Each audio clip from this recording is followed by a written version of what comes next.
Oke, kita mulai ya Pak. Sekalian yang dirahmati Allah Ta'ala. Assalamualaikum warahmatullahi wabarakatuh. Bismillahirrahmanirrahim. Alhamdulillahirabbil alamin. Alladzi an'amana bi ni'matil imani wal islam. Asyhadu an la ilaha illallah wahdahu la syarikalah. Wa asyhadu anna Muhammadan abduhu wa rasuluh. Wassalatu wassalamu ala Rasulillah wa ala alihi wa ashabihi wa man tabi'ahu bi ihsanin ila yaumiddin amma ba'du. Rabbi shrah li sadri wa yassir li amri wahlul 'uqdatam min lisani yafqahu qawli. Bapak-bapak, ibu-ibu sekalian, jamaah salat maghrib Masjid Al-Ikhlas yang dirahmati Allah Subhanahu wa taala, alhamdulillahirabbil alamin. Di maghrib ini kita diberikan kemudahan untuk salat maghrib berjamaah di Masjid Al-Ikhlas ini, Pak ya. Kemudian kita melanjutkan majelis ilmu kita, pembahasan mengenai fikih, masih di fikih salat, Pak ya. Mudah-mudahan kita diberikan kemudahan dan istiqomah oleh Allah Subhanahu wa taala insyaallah. Kemudian salawat dan salam kepada Rasulullah sallallahu alaihi wasallam, pada keluarganya, para sahabatnya dan para pengikutnya sampai akhir kelak. Pembahasan kita masih di ini Pak ya, tentang hal-hal yang dibolehkan dalam salat ya. Ma yubahu fis shalah, apa yang dibolehkan di dalam salat. Kemarin terakhir kita membahas di poin yang keempat tentang al-masyu al-yasir lil hajah. Berjalan sedikit karena memang butuh ya, dalam salat. Itu tidak membatalkan, artinya boleh dilakukan. Kita masuk di poin kelima sekarang Pak, tentang hal-hal yang dibolehkan bagi orang yang sedang salat, yaitu hamlus sobi, ya, kita membawa, menggendong ya Pak, apa namanya? Membawa lah anak itu. Nah. Kemudian wa ta'alluqihi bil musalli, kemudian anaknya bergelayut dengan orang yang salat itu. Ya. Bergelayut dengan orang yang salat. Nah, digendong dan sejenisnya lah ya, bagi orang yang salat. Itu termasuk yang dibolehkan. Kasih Pak. Jadi ada riwayat Pak ya yang menjelaskan hal itu. Kan kadang-kadang kita melihat ada orang yang sholat anaknya sambil digendong Pak ya. Nah ini ada riwayatnya memang yang membolehkan hal itu. Ya. Pertama, hadis riwayat dari Abu Qatadah ya, menceritakan annan Nabiyya sallallahu alaihi wasallam shalla, bahwasanya Nabi sallallahu alaihi wasallam salat ya, wa Umamah binti Zainab ibratun Nabi sallallahu alaihi wasallam ala raqabatihi ya. Jadi apa namanya? Rasulullah sallallahu alaihi wasallam sedang salat. Umamah, Pak. Umamah itu anak perempuan dari Zainab bintun Nabi, anak perempuan Nabi sallallahu alaihi wasallam, itu sedang bergelayut, sedang berada di lehernya Nabi sallallahu alaihi wasallam, berarti di sininya ya. Anaknya Umamah ya. Umamah anaknya Zainab binti Nabi sallallahu alaihi wasallam, anak Amru ibnul As itu. Bukan Amru ibnul As. Siapa lupa saya namanya? Al-As bin Abul As itu siapa lupa saya namanya Pak. Suami dari Zainab. Suami dari Zainab bintun Nabi sallallahu alaihi wasallam. Ada anaknya Umamah, kemudian salat, taruh di punggungnya oleh Rasulullah sallallahu alaihi wasallam.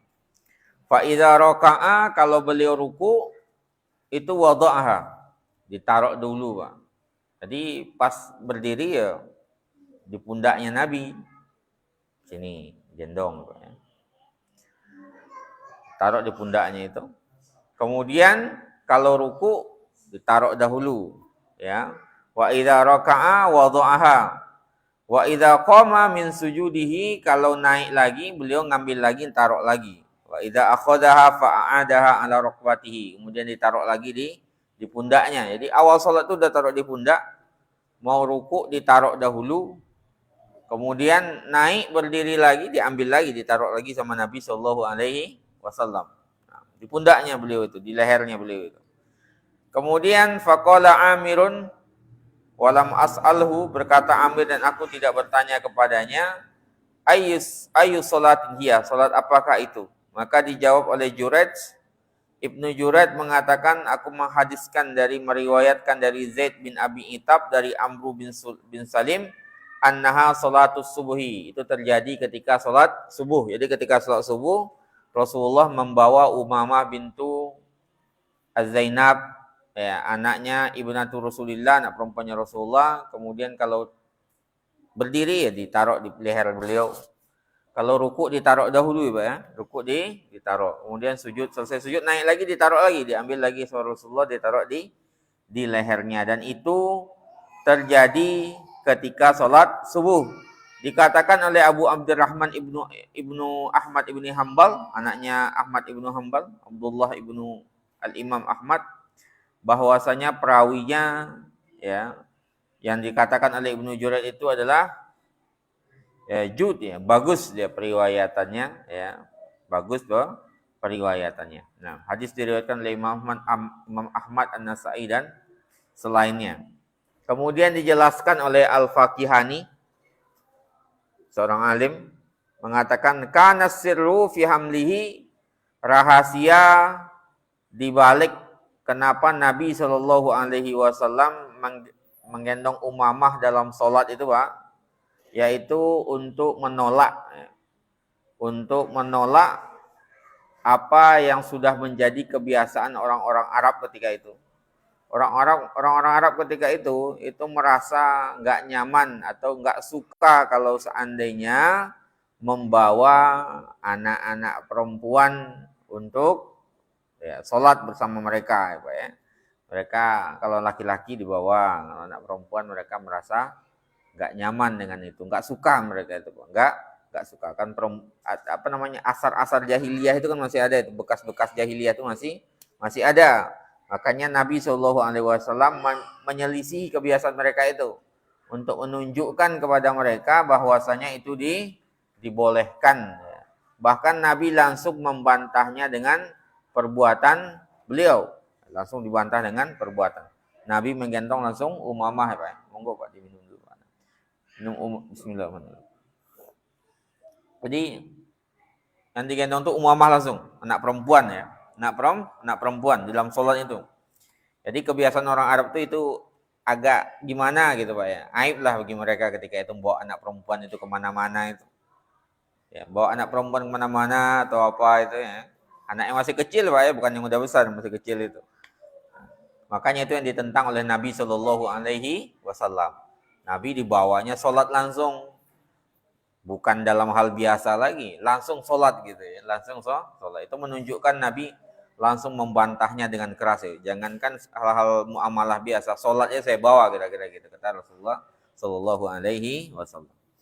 Ya, langsung dengan perbuatannya Nabi Shallallahu Alaihi Wasallam. Itu riwayat pertama.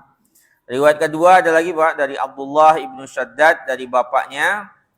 Kharaja alaina Rasulullah sallallahu alaihi wasallam fi ihda salatil asyi. Ya, suatu hari Rasulullah sallallahu alaihi wasallam ya keluar menuju masjid di salah satu salat asyi. Salat asyi itu antara zuhur kalau nggak salat zuhur salat asar gitu. Salah satu di antara salat itu bersama hamil, membawa hamilun Hasan wa Husain. Jadi Hasan atau Husain salah satunya di antaranya itu. Jadi enggak keduanya yang dibawa oleh Rasulullah, kalau enggak Hasan ya Husain ketika itu. Di salat zuhur dalam riwayat Abdullah bin Shaddad. Maka Nabi Shallallahu Alaihi Wasallam beliau menggendong ketika itu, ya. Dibawanya Hasan. Mereka maju salat, Hasan ditaruh, Hasan atau Husain itu ditaruh. Kemudian beliau takbir salat, kemudian sujud. Nah, ketika sujud itulah beliau ketika salah satu sujud dari sholatnya itu. Salat 4 rakaat salah satunya dari sujud beliau itu, beliau melamakan sekali. Ya, fasajada sajdatan atalaha. Beliau memanjangkan sujudnya. Kemudian sahabat yang meriwayatkan ini Abdullah ibnu Syaddad melihat, ya, Pak, diangkat kepalanya. Nah, karena penasaran kelamaan itu, Pak, ya. Kelamaannya jangan terjadi sesuatu kepada Nabi Shallallahu Alaihi Wasallam. Diangkat kepalanya. Ini rafa'tu ra'si, diangkat kepalanya dilihat, Pak, ya. Kemudian fa idza sabi ala zahri Rasulillah sallallahu alaihi wasallam, ternyata sedang ada anak kecil itu kalau enggak Hasan Husain tadi itu, Pak, ya, di punggungnya Nabi sallallahu alaihi wasallam, ya. Wa huwa sajid, Nabi sedang sujud.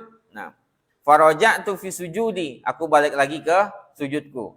Jadi sahabat tadi udah diangkat kepalanya, Pak, balik lagi ke sujud lagi. Nah, jadi kalau itu juga menjadi dalil nanti kalau seandainya kita lebih dahulu daripada imam, jangan langsung nggak balik lagi, Pak. Misalnya kita sudah ruku, kita misalnya menyangka imamnya sudah naik, ternyata belum naik, ya kita balik lagi, Pak. Jangan nunggu imamnya, tapi balik. Misalnya kita imam sebenarnya masih sujud, cuman ketika itu kita kedengaran Allahu Akbar gitu, kita naik kepala kita. Oh, ternyata imamnya belum, ya jangan imamnya ditunggu, tapi balik lagi karena nggak boleh mendahului imam. Kalau mendahului balik lagi, kecuali di takbiratul ihram dan salam. Jadi yang disepakati oleh para ulama, nggak boleh mendahului imam itu di takbiratul ihram dan salam, itu nggak boleh mendahului imam sama sekali itu, Pak.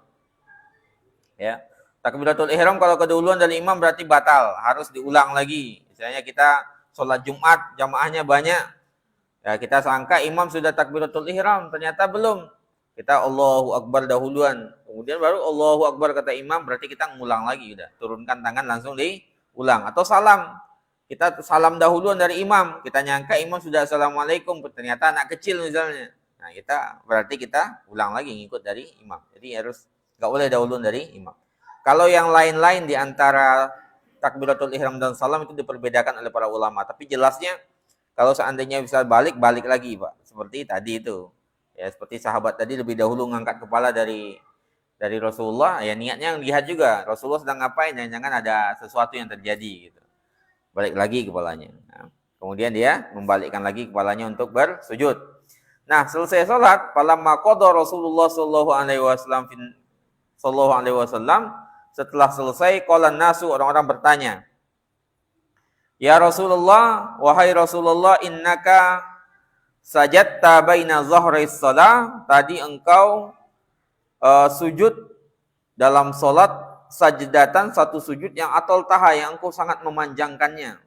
Hatta zonanna annahu qad hadasa amrun, sampai kami menduga jangan-jangan sesuatu terjadi, engkau dibunuh atau diapain, Pak, ya, atau turun wahyu, au annahu yuha ilaika, atau diwahyukan kepadamu.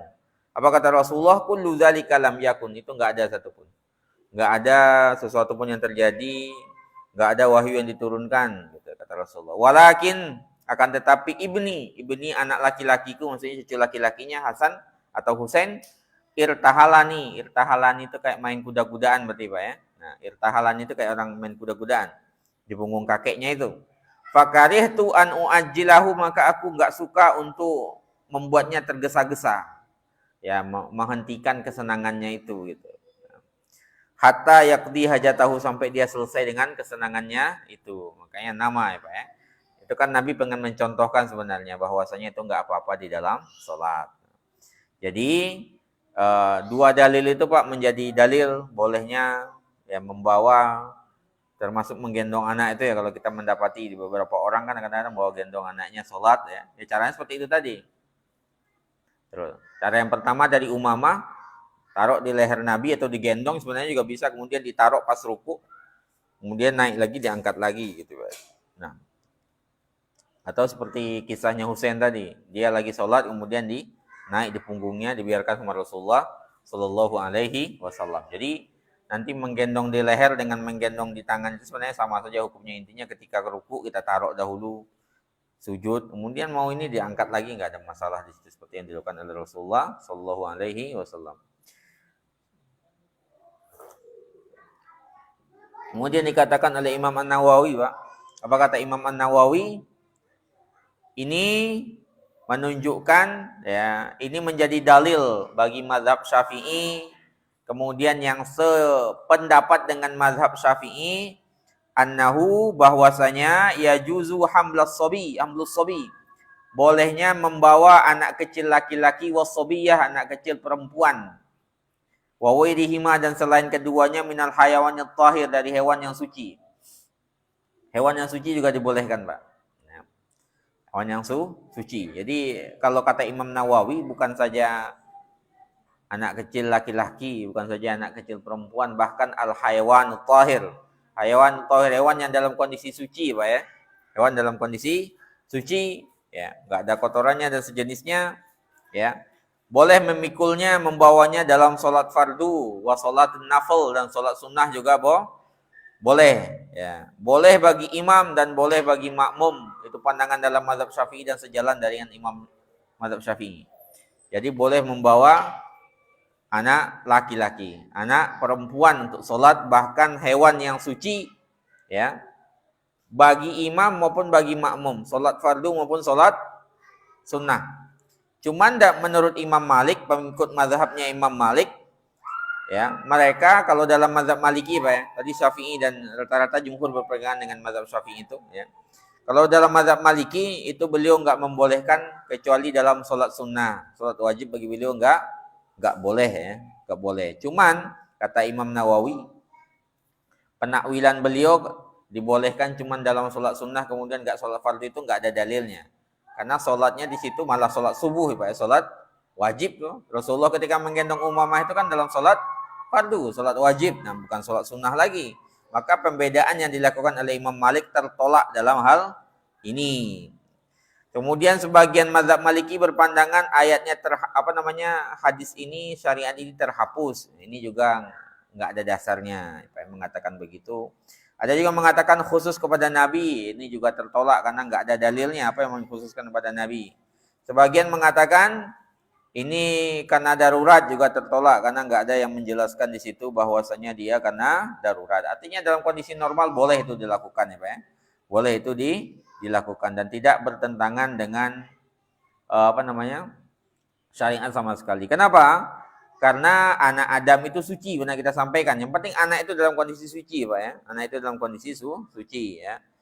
Anak Adam itu kan dasarnya suci. Kemudian kalau ada seandainya kotoran dalam perut kita, dalam tenggorokan kita, itu kan masalah lain, Pak ya. Semua kita kan membawa kotoran pada akalnya. Pada hakikatnya semua kita kan membawa kotoran atau najisnya. Itu enggak menjadi dalil itu.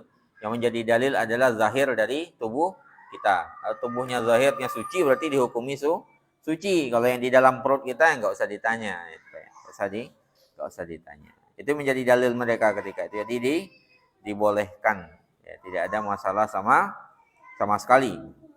Jadi klaim ya batil itu dianggap tidak berdalil, ya, tidak berdalil. Itu yang kelima, Pak. Yang kelima itu menunjukkan kepada kita bahwasanya boleh ya membawa itu, menggendong dan sejenisnya. Kalau kita menyaksikan sebagian orang sholat seperti itu berarti dibolehkan, ya, dibolehkan. Nah. Kemudian yang berikutnya yang keenam, ilqa'us salam alal musalli, ya, mengucapkan salam kepada orang yang sholat, Pak.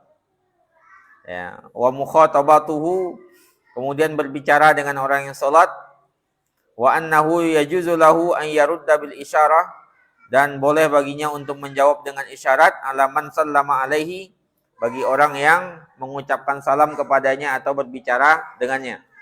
Jadi mengucapkan salam kepada orang yang sholat, Pak, dan berbicara dengan orang yang sholat, ya, ya, makanya salah satu caranya orang yang kita mau bergabung dengan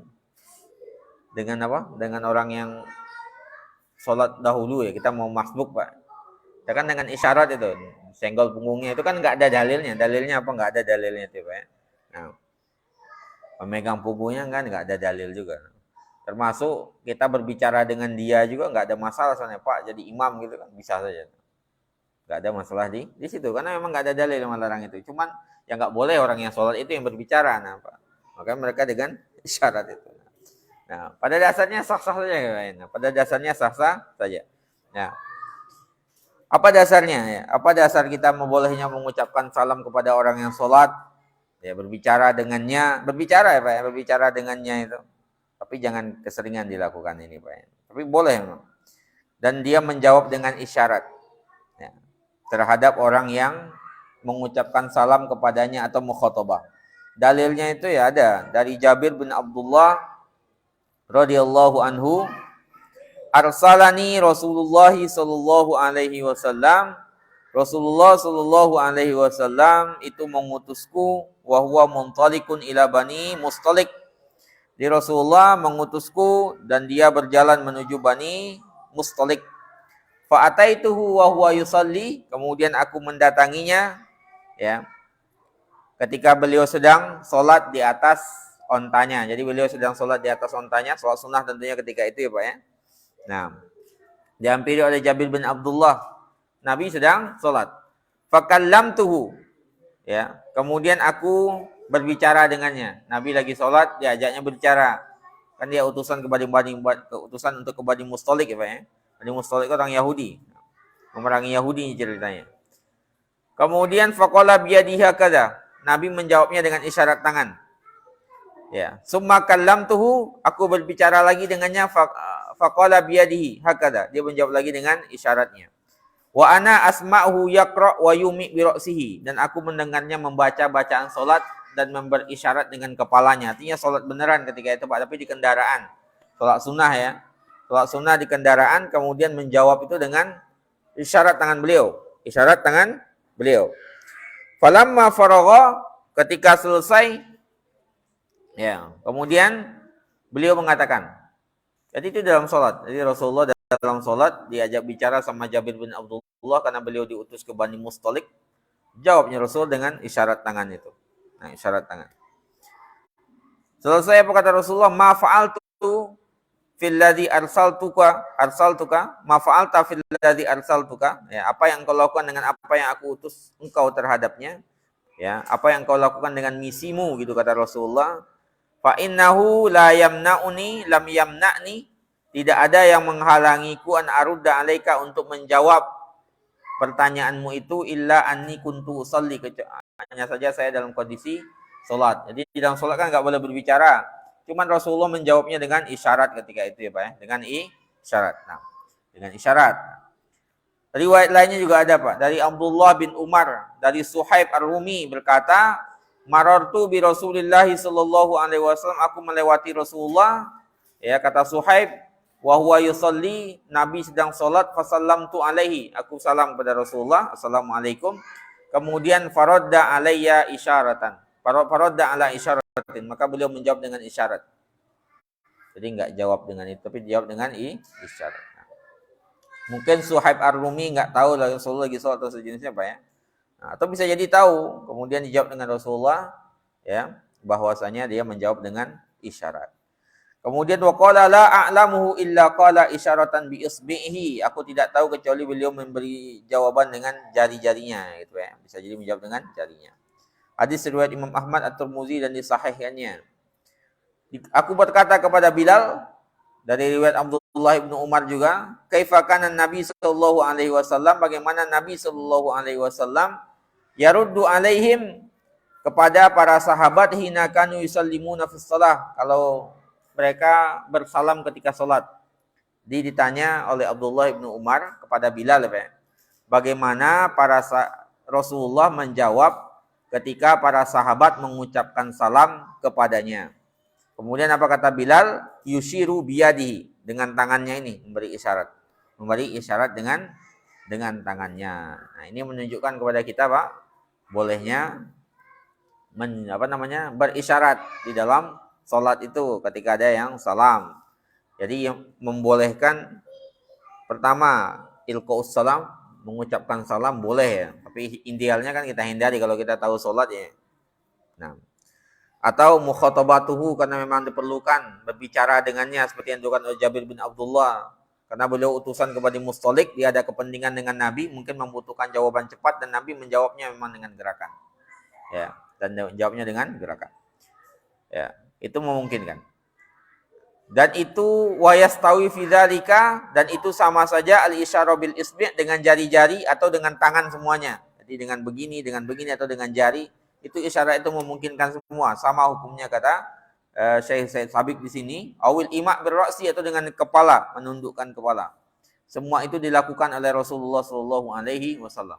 Dengan jari, dengan tangan, dengan ima' bil ra'si, isyarat dengan kepala. Itu semuanya bisa dilakukan. Tapi itu menunjukkan kebolehan kepada kita ya Pak ya. Nah, maka ketika kita melakukan itu ya tahu dasarnya minimal itu. Sehingga kita nggak meragu-ragu gitu. Kan yang penting dari ibadah itu kan diilmui sebenarnya Pak ya. Ibadah itu pokok dari ilmu apa? Ibadah itu diilmui. Maka ketika kita melakukannya tegak di atas ilmu. Kalau orang yang nggak tahu ya akan menganggapnya aneh itu. Karena ada wul mar'i maya jahaluhu. Musuh seseorang itu apa yang tidak diketahuinya. Kalau udah diketahui dia anggapnya ya udah biasa, ada dalilnya begitu. Jadi itu ada gitu, ada seperti itu.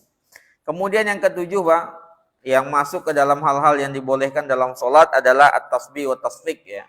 Tasbih mengatakan subhanallah atau tasfik menepuk tangan. Ini untuk menegurnya, menegur imam. Kalau imam ada yang salah atau ada yang lupa, bagi laki-laki subhanallah. Kalau bagi ibu-ibu, wanita, tasbih ya. Jari Pak ya, ini nah. Tepuk. Nah, yajuzu tasbih lirijal, ya, boleh bertasbih bagi laki-laki mengatakan subhanallah.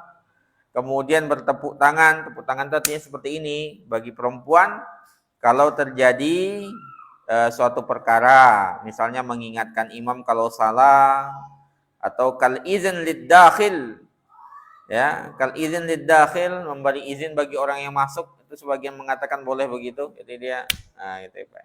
Atau ibu-ibu begitu. Nah. Kalau laki-laki ya subhanallah itu. Untuk memberi isyarat kepada orang itu biar dia enggak apa Pak? Ya enggak menunggu kelamaan misalnya. Kita udah mengizinkan dia masuk. Bagian dengan mengeraskan bacaan, kalau di sini ya seharusnya dengan membaca subhanallah itu. Subhanallah itu biar dia masuk langsung Pak. Au irsyad lil a'ma, atau menunjuki orang yang buta. Orang yang buta biar enggak ini ya bisa di situ. Atau sejenisnya.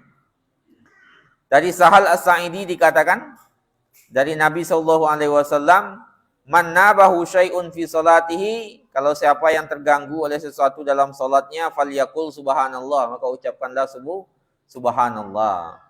Innamat tasrik lin nisa, kalau perempuan tasrik ya, dengan tepuk tangan, tepuk punggung tangannya itu. Kalau laki-laki dengan tasbih. Jadi tasbih itu ya subhanallah, termasuk nanti mengizinkan orang yang masuk ya Pak ya. Ya, kita sholat, enggak mungkin kita mengatakan menjawab dengan bahasa Indonesia, maka subhanallah itu termasuk, sebagian para ulama menjelaskan begitu. Cara lainnya mungkin dengan mengeraskan bacaan, tapi kalau enggak paham mungkin ya subhanallah itu. Ya, kalau enggak paham mungkin perlu belajar gitu, perlu belajar dalam majelis kayak gini Pak ya, biar tahu. Atau menjadi isyarat bagi orang yang buta. Ya. Itu yang ketujuh Pak. Kemudian yang dibolehkan yang berikutnya adalah al-fathu alal imam, ya, al-fatah, ini koreksi imam, mengoreksi bacaan imam. Kalau seandainya imam lupa Pak ya seperti yang biasalah kita dapati itu, ya, imam lupa, kemudian diingatkan bacaannya sama jamaah, itu namanya al-fathu alal imam. Al-fathu alal imam dari kata fatahah ya Pak ya. Membuka, memberikan koreksi kepada imam, mengingatkan imam. Idza nasiyal imamu, kalau seandainya imam itu ya nasiya, lupa. Nah, lupa. Mana dia tadi? Ya, kemudian ayatan, suatu ayat, yafta alaihil mu'tam, maka makmum itu mengingatkannya dengan ayat tersebut, ya, sawaun kana qara'al qadarul wajib au amla, baik dia membaca kadar yang sempurna satu ayat itu atau cuman sekedar yang salah tersebut, enggak ada masalah di situ, tapi dibolehkan bagi makmum untuk mengingatkan bacaan imam, Pak ya. Dalam hadis yang diriwayatkan oleh Ibnu Umar, Nabi Shallallahu Alaihi Wasallam suatu hari salat, Faqara'a fiha, beliau membaca ayat, faltabasa alaihi. Ya, kemudian beliau ragu, ada yang lupa bagi beliau. Ada yang agak ragu-ragu beliau dengan bacaannya. Jadi ketika suatu hari beliau sholat, kemudian ada bacaan yang ragu-ragu di situ. Kemudian nggak ada yang menegur sama sekali memang, karena belum ada yang dijelaskan oleh Rasulullah. Setelah selesai sholat, falamma faragha, maka Rasulullah mengatakan, qala li Ubay, berkata kepada Ubay bin Ka'ab. Ubay bin Ka'ab itu ahli qiraahnya Nabi, Pak ya. Sahabatnya Nabi ahli qiraah. Asyahidta ma'ana, tadi engkau bersama kami enggak, kata Rasulullah kepada Ubay.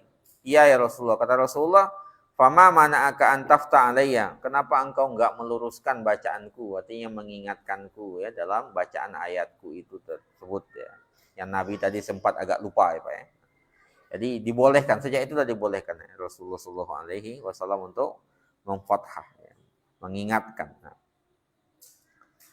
Kemudian yang berikutnya adalah hamdulillahi indal atas ya.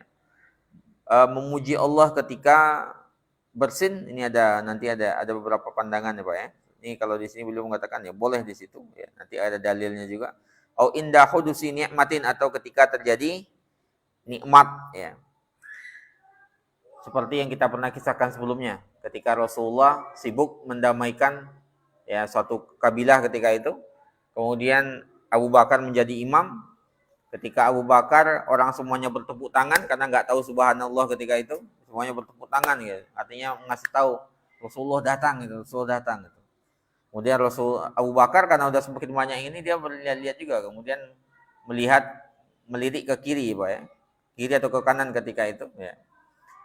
Dalam riwayat itu kan dijelaskan benar kita bahas itu. Dan melihat Rasulullah. Kemudian Abu Bakar mengangkat tangannya mengatakan alhamdulillah gitu. Kan hudusi nikmah itu. Itu menunjukkan bolehnya mengucapkan alhamdulillah ketika sholat itu Pak. Jadi ketika terjadi nikmatnya apa? Rasulullah datang ketika itu. Makanya Abu Bakar mundur, kemudian Rasulullah menjadi imam ketika itu. Di hadis sebelumnya pernah kita bahas. Nah, jadi mengucapkan alhamdulillah ketika bersin ya. Atau ketika ini terjadinya suatu nikmat, kalau berdasarkan riwayat ini nanti itu akan dibolehkan ya Pak. Yang nggak boleh itu menjawabnya. Jadi ketika dikatakan alhamdulillah ya kita jangan menjawab juga ya. Jangan yarhamukallah juga. Nah, cukup dia yang mengatakan alhamdulillah.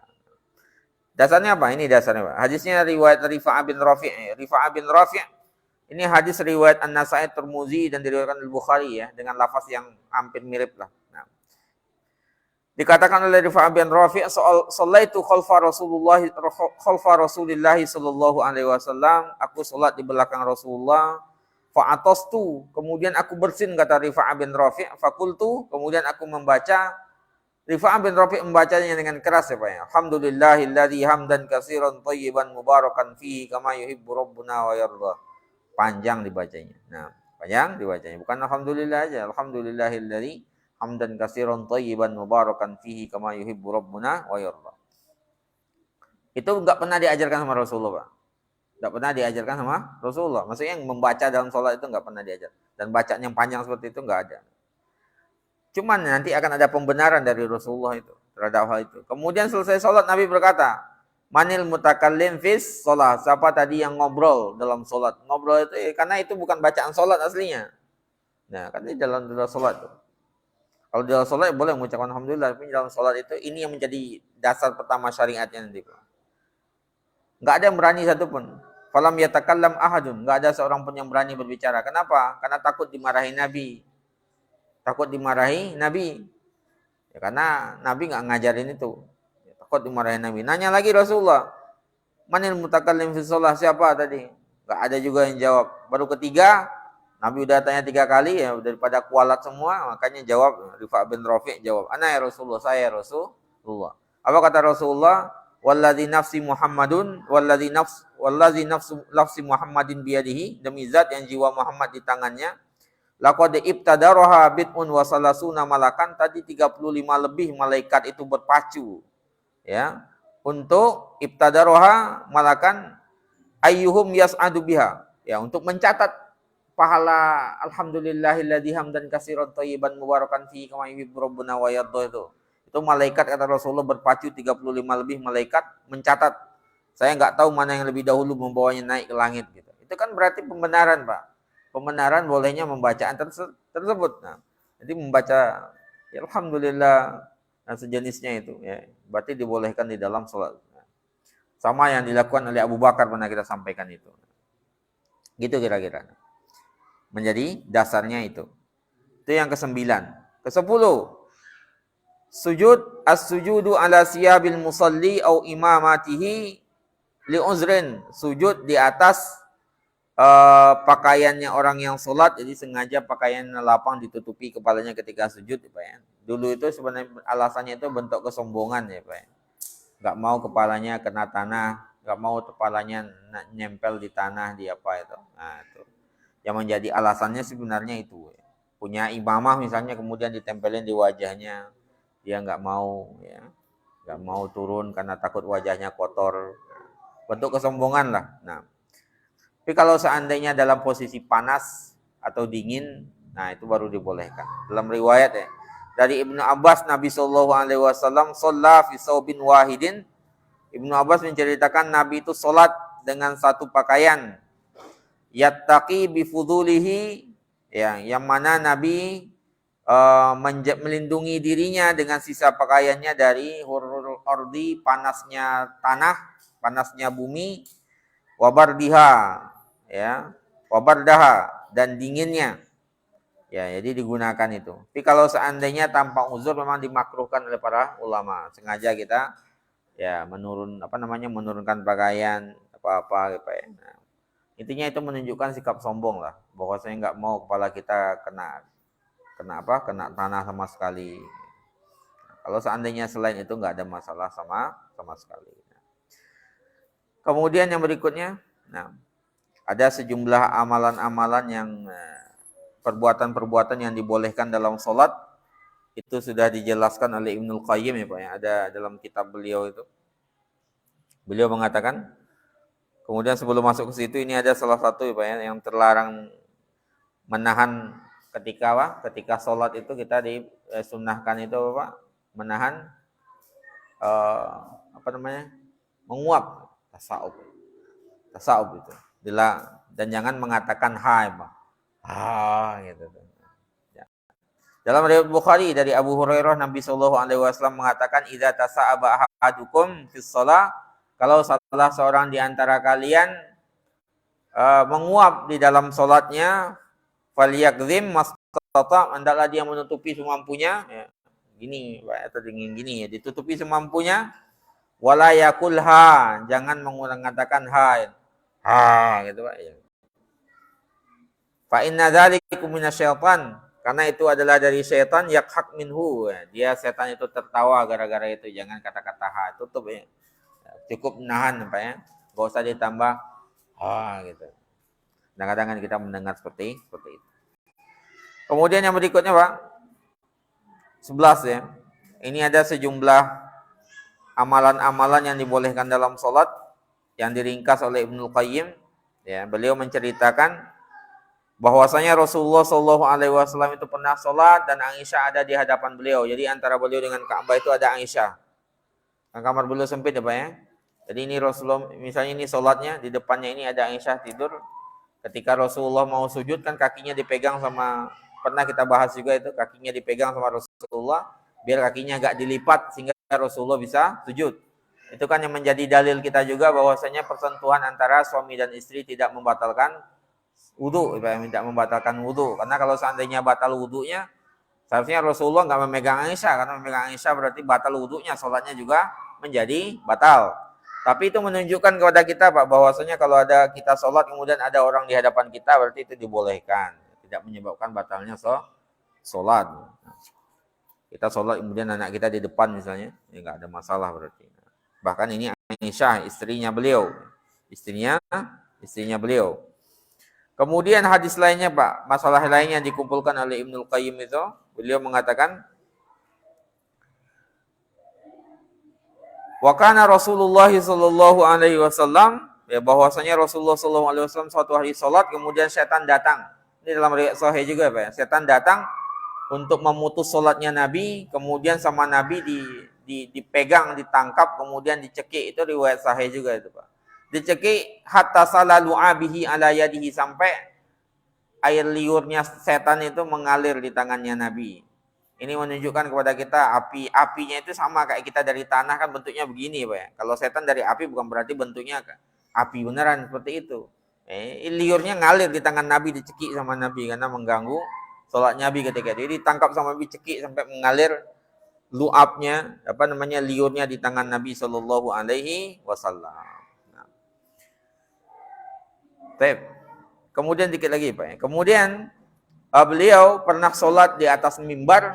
Jadi mimbarnya Nabi itu tiga tangga Pak.